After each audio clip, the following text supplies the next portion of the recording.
Celotna družina cosplayamo kot hobi. Zabavno mi je, ker se tudi bolj povežemo.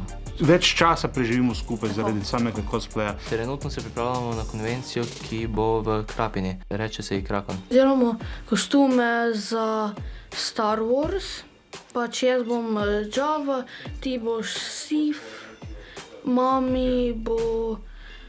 kaj že? Jedi Warrior. A ti pa bo Emperor. Ne, a ti bo tudi Jedi. Se pa ukvarjamo z cosplayanjem, ker se je zanimivo postaviti v telo nefizičnega karakterja. Pogledamo velikost, pa komu bi bilo bolj pasal ti lik, ko Žiga najde načrte, gremo v nabavo za blago. Ni nujno, da je ves material, ki je bil uporabljen v kostumu, kupljen v trgovini z blagom. Tudi uporabljamo recimo kakšne prevleke, kakšne odeje, kakšne prte, zavese, spet odvisno od tistega lika, ki ga želimo poustvariti. Kaj je treba, kaj narisati, 3D printati ali pa pripraviti elektroniko kot samo tako za kakšen cosplay, to je potem na meni, medtem ko šivanje, šminkanje, to je pa na Andreji.